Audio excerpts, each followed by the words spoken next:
Un père avait deux fils. Ce père, c'est qui? Dieu. Deux fils, c'est qui? Eh bien, l'aîné, c'est Jésus. Et le Benjamin, c'est moi. Vous allez me dire, Dieu n'a que deux enfants, deux fils. Mais il a des milliards. Tous les hommes sont ses enfants, non? Eh bien non. D'une certaine manière, je suis unique pour Dieu. Il n'y a pas des milliards d'hommes sur la terre. Il y a son fils et moi avec lui. J'ai ma place à table dans la maison. Et voilà que le plus jeune, c'est-à-dire moi, il dit à son père, papa, tu sais, la vie à la maison est routinière, fatigante. Je veux m'amuser, quoi. Donne-moi la part d'héritage qui me revient, et puis je vais tenter ma chance. Le père écoute ça. Il lui dit, mais il te manque quelque chose? Il dit, non, papa, il ne me manque rien, mais je veux faire ma vie, expérimenter la liberté. Alors le père, écrasé de tristesse, il dit, écoute, je viens partager, prends tout ce que tu veux, tout ce que tu veux. Tout ce qui est à moi est à toi.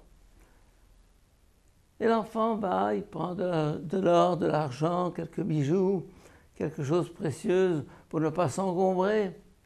Et puis, il va chez son père et lui dit, au revoir papa.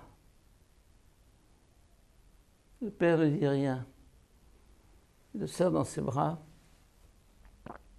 Il dit, que Dieu soit avec toi. Mon petit, sache que tu auras toujours ta place dans cette maison et tu auras toujours ta place dans mon cœur. Ça, ici, c'est chez toi. Le fils essaye de ne pas s'écouter.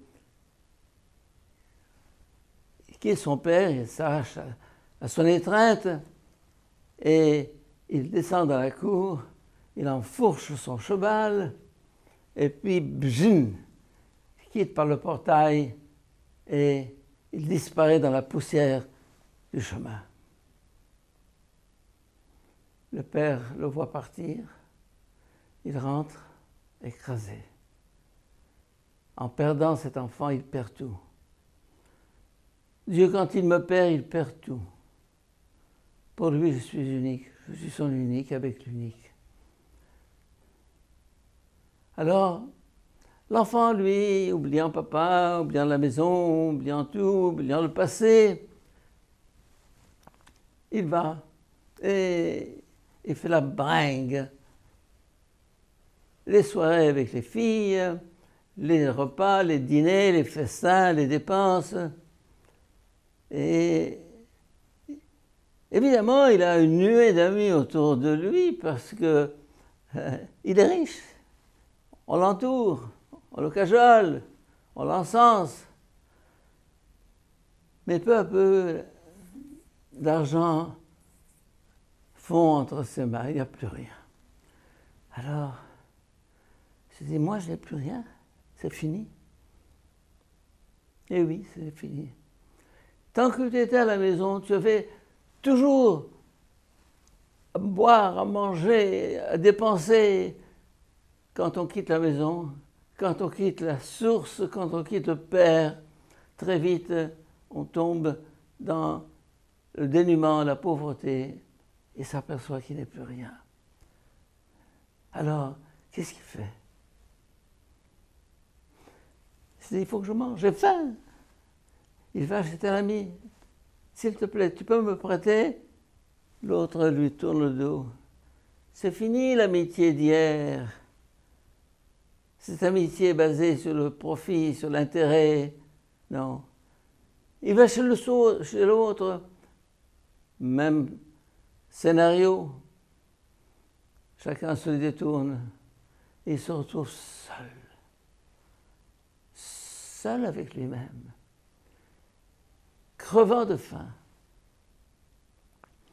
Il se dit, il faut que je travaille. Et il va chez un grand seigneur de l'endroit qui lui dit, va garder les pourceaux, les cochons. Et on ne lui donnait même pas la nourriture des cochons pour s'en rassasier. Il était là, sur son rocher, à regarder ces cochons qui mangeaient, lui, torturé par la faim. À ce moment-là,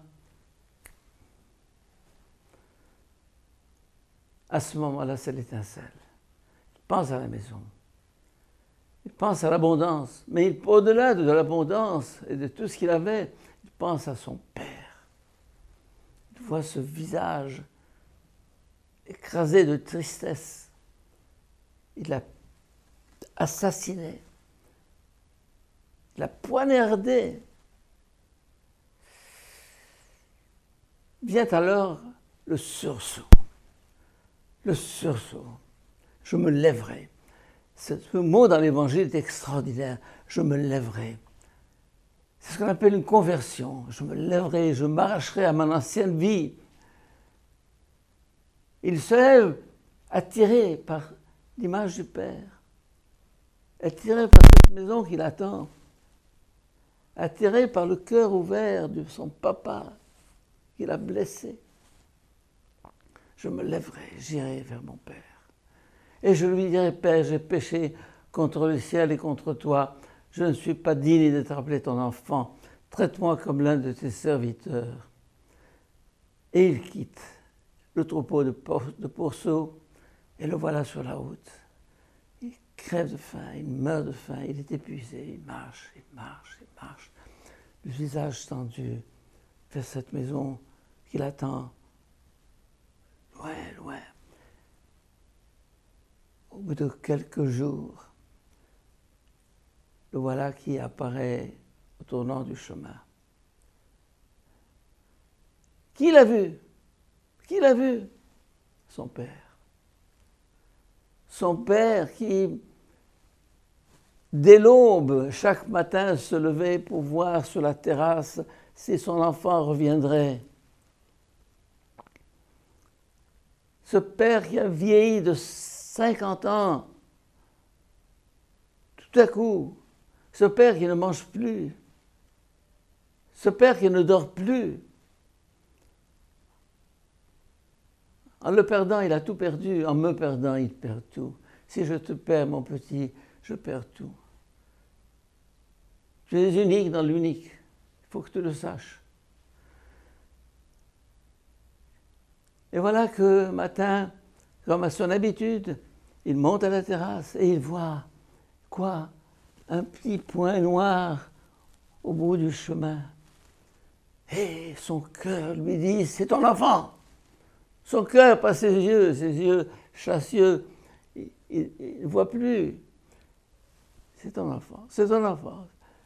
Et il dégringole les escaliers en s'accrochant dans sa robe, et ses serviteurs se précipitent. Qu'est-ce qu'il y a? Qu'est-ce qu'il y a, monsieur?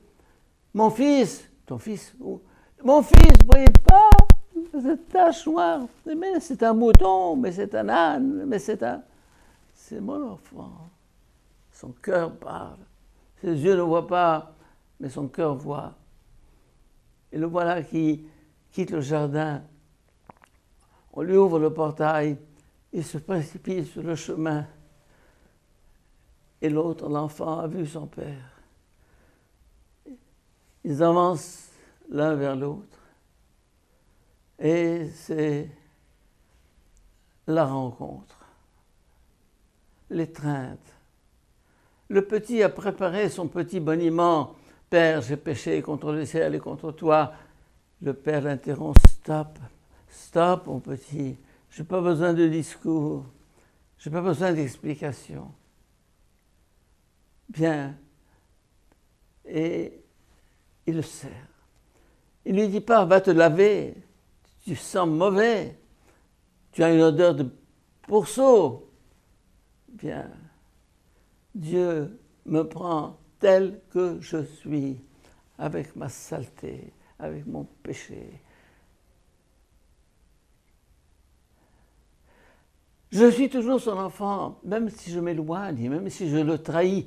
Lui ne peut pas me trahir, il se trahirait lui-même. C'est ce que dit Saint Jean dans son épître. Et voilà que, allez, soyons, tuons le veau gras. C'est la fête. En me retrouvant, il retrouve tout. Eh bien, cette histoire que nous venons d'entendre dans l'Évangile est la plus belle de toute la Bible. Elle nous révèle le cœur de Dieu. Le cœur de ce Dieu de tendresse et de miséricorde, cette miséricorde que nous célébrons cette année de façon particulière.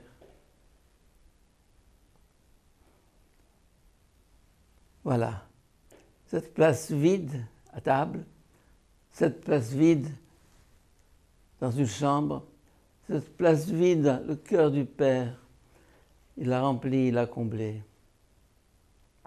Mes chers amis, si loin que nous allions dans le péché, si loin que nous errions,